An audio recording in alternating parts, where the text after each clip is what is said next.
On va accueillir donc de nouveau Julien Béal, donc encore une fois, je le répète, attaché presse des Socios Verts.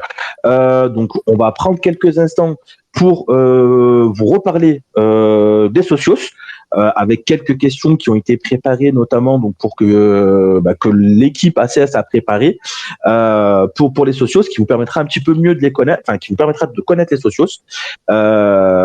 Et ensuite, je crois il vous dira avec quoi il est venu. Je sais qu'il a fait le Père Noël ce soir, Julien. Bon, Julien, est-ce que tu es avec moi? Ouais, toujours. Bien, parfait.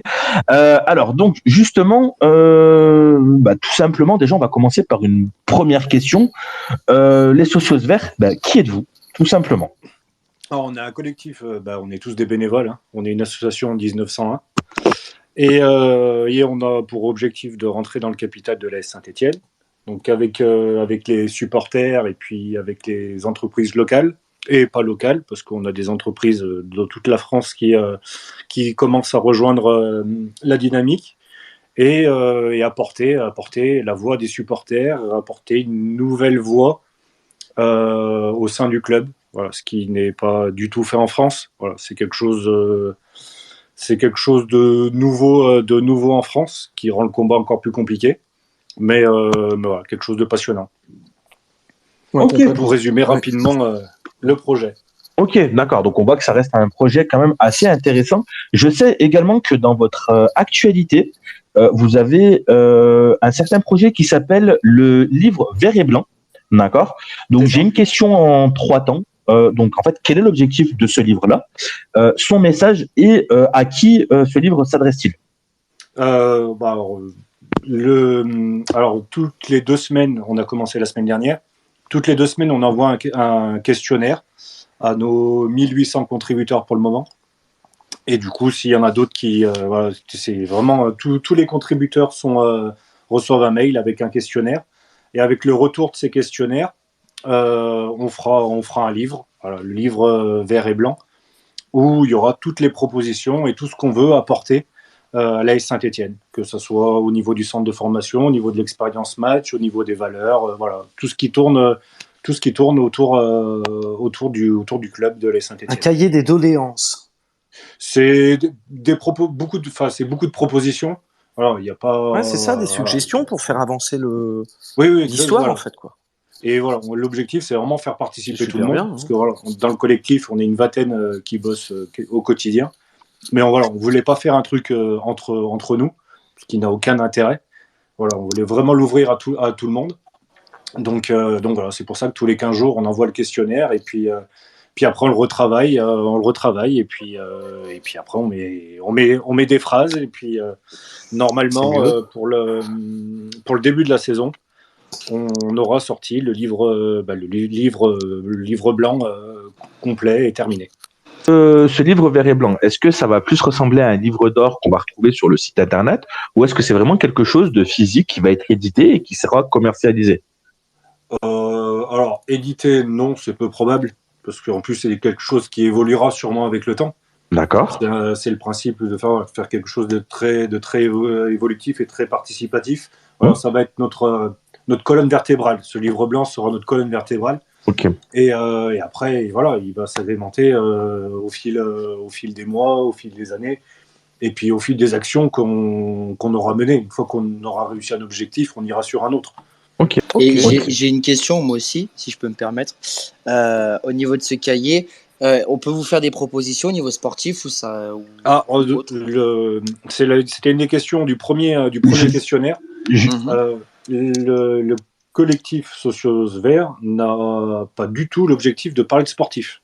Très bien. Alors, sportif, c'est le sportif. Voilà. Il y a des directeurs sportifs, il y a des coordinateurs. Voilà. Les Socios Verts n'ont pas du tout l'ambition de traîner dans le milieu des transferts, du 11 de départ, des groupes. Voilà. C'est pas du tout dans ce sens-là. C'est son métier. Donc concrètement, tout à l'heure, tu nous parlais un petit peu de différents projets et tu es revenu notamment sur l'expérience match, d'accord.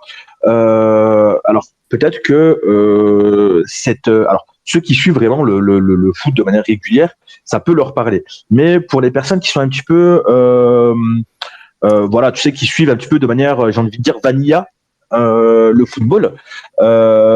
Qu'est-ce que c'est que l'expérience match et quel est le projet en fait Socios Verts? Si tu peux en 2 mots nous expliquer un petit peu le concept et comment comment les Socios Verts voient les choses. L'expérience match, c'est le prochain questionnaire qui va être envoyé vendredi. Normalement vendredi à midi. C'est les horaires où on envoie les mails. C'est tout ce qui tourne, parce que du coup il y a le match, il y a le match de foot qui dure 90, maintenant quasiment 100 minutes. Mais voilà, c'est tout ce qui va tourner autour. Ce qui se passe avant le match, ce qui se passe pendant la mi-temps et ce qui se passe après le match. C'est l'ensemble, c'est l'expérience match. Et il faut avouer quelque chose, c'est qu'à Saint-Étienne, à part le match de foot, il n'y a rien. Voilà, il y a beaucoup de stades. Je ne sais pas si les auditeurs sont allés dans beaucoup d'autres stades en France ou à l'étranger. Mais voilà, il y a beaucoup d'animations. Le tour du stade, il est vivant. Il y a des animations pour les gamins, pas que pour les gamins, pour tout le monde. Alors, c'est réellement, il y a une vie autour du stade. Et c'est réellement ce qui manque à Saint-Étienne. Donc c'est vraiment dans ce sens-là. Et puis avec le retour des contributeurs vendredi, on pourra vraiment approfondir ce sujet-là. Et il y a un combat un combat qui date du début des Socios. C'est le stade en lui-même. Et il nous semble important, indispensable, bon bien sûr avec l'accord de Saint-Étienne Métropole qui reste le propriétaire du stade, de redonner des couleurs à ce stade. Oui. Quand on rentre dans le stade, on rentre à Geoffroy Guichard. Donc, par exemple, les murs intérieurs du stade, pour le COP Nord, donner 10 mètres de mur au Magic pour qu'ils mettent des fresques de leur tifo. On peut avoir totalement confiance, vu le talent qu'ils ont pour faire les tifos, pour faire une fresque. Donner un côté aussi aux indépendantistes, dans la Sud, donner pour le COP Sud, pour les associés, pour les USS, pour tous les groupes. Et par exemple, sur Henri Point, faire une fresque sur l'histoire de la Saint-Étienne, sur l'épopée de 76, arriver à faire des fresques à l'intérieur du stade pour redonner des couleurs à ce stade, parce que ce béton, on peut tous l'avouer, ce béton à l'intérieur, c'est déprimant. Oui. Donc donner des couleurs à ce stade et redonner une possibilité aux supporters et aux groupes de supporters de s'approprier une partie des murs du stade. Ouais, c'est super bien. C'est donc sur le temps, du côté des socios. Donc concrètement, on va reprendre. Donc il nous reste 2 questions. Hein, t'inquiète pas, on va pas te bombarder de questions. Alors la première, pour revenir un petit peu sur le côté champ d'action des socios. Qu'est-ce que les socios vont faire quand ils seront rentrés au capital du club, d'accord? C'est quel serait le champ d'action en fait des socios verts à la SSE? Qu'est-ce qui ça va être quoi leur rôle? Parce que donc tout à l'heure tu nous as dit en début d'émission donc que les socios verts ne sont pas là pour s'occuper du sportif. Oui. Je confirme. Tu nous as expliqué également donc par contre que les socios seraient là plus un petit peu dans l'organisationnel, notamment donc quand tu nous as parlé du côté expérience match. Aussi, je confirme. Voilà. Donc, je pense que les socios ne vont pas faire simplement l'expérience match. Je suis sûr qu'il y a plein d'autres choses que les socios verts vont faire. Là, par exemple, un des sujets où on parle beaucoup avec Alain Merchadier, par exemple, et puis des anciens joueurs, c'est au niveau du centre de formation. Alors, c'est un gros sujet chez nous, le centre de formation. Et la reconversion aussi des gamins qui ne réussissent pas, parce qu'il faut savoir que les 3/4 des gamins ne réussissent pas. Et qu'est-ce qu'on fait après des gamins?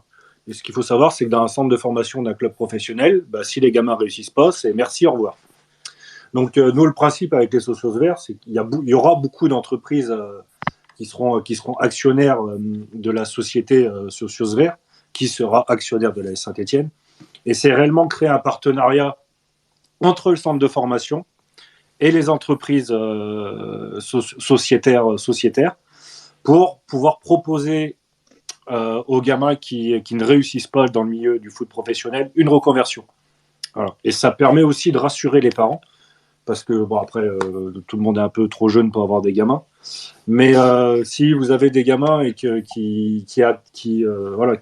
peut rentrer dans un centre de formation, si le club qui souhaite recruter le gamin dit si votre petit réussit pas, on a des entreprises partenaires où il va pouvoir avoir une reconversion et puis un avenir professionnel, je pense que ça permettrait de redorer le blason du centre de formation de la Saint-Étienne. C'est ce genre de petites choses. C'est pas grand-chose. Je trouve ça scandaleux que ça soit pas déjà fait. Mais bon, personne n'y a pensé jusqu'à maintenant ou personne n'a voulu le faire jusqu'à maintenant. Mais nous, le principe du réseau des socios verts, parce que c'est le principe du réseau d'entreprise, c'est de pouvoir proposer ça aux familles et aux gamins du centre de formation. D'accord.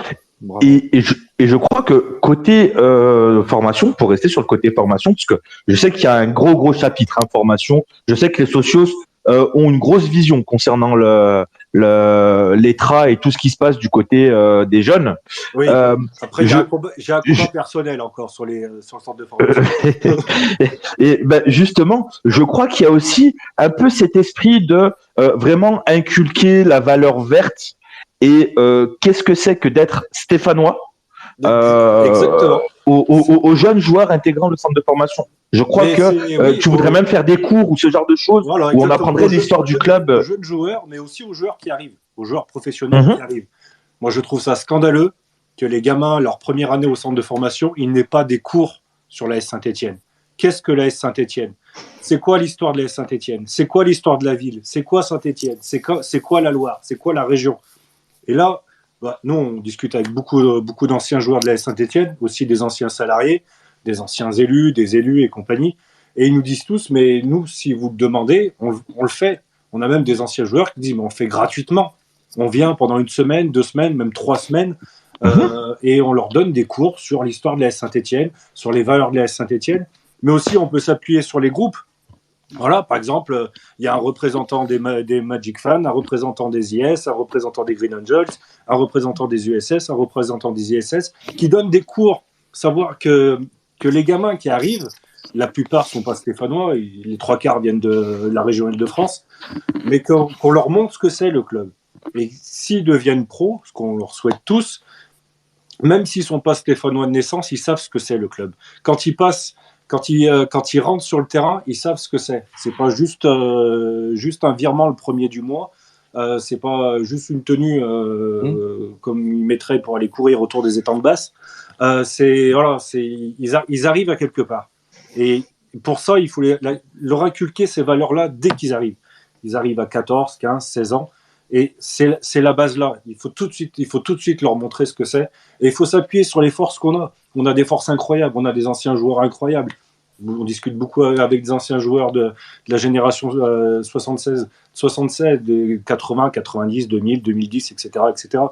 Et les groupes de supporters. Les groupes de supporters ont vraiment une importance incroyable dans ce niveau-là. Je trouve ça totalement anormal que les groupes de supporters, un représentant des groupes de supporters ne soit pas dans le centre de formation pour éduquer les gamins, pour leur dire ce que c'est exactement le mouvement ultra.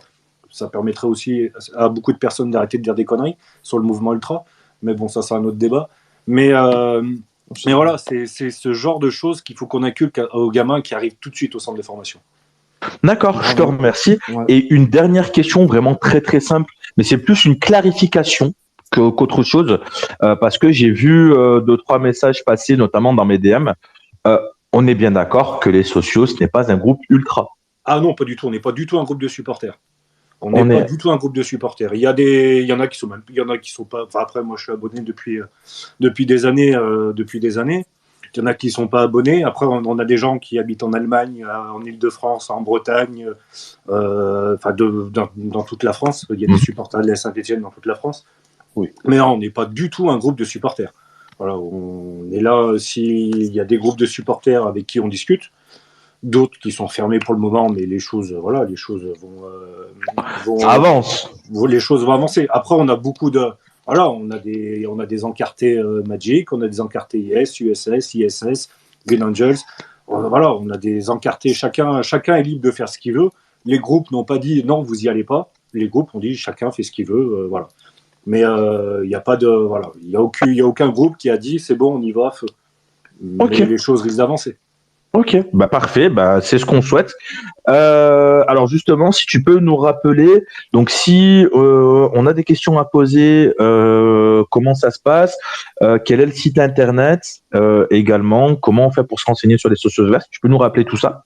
Alors pour nous contacter par DM, voilà, j'essaye de répondre dans la journée à tout le monde.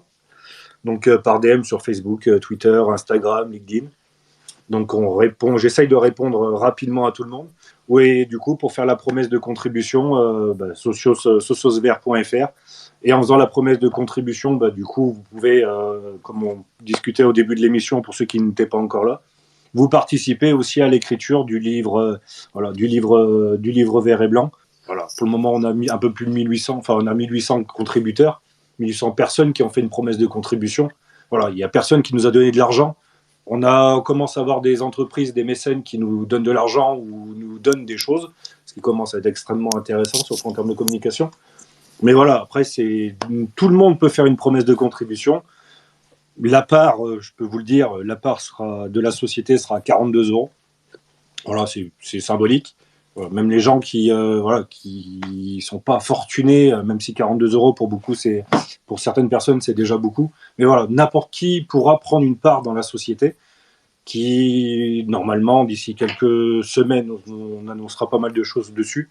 Voilà, pour le moment, c'est uniquement une promesse de contribution et pour pouvoir participer au questionnaire pour l'écriture du livre blanc.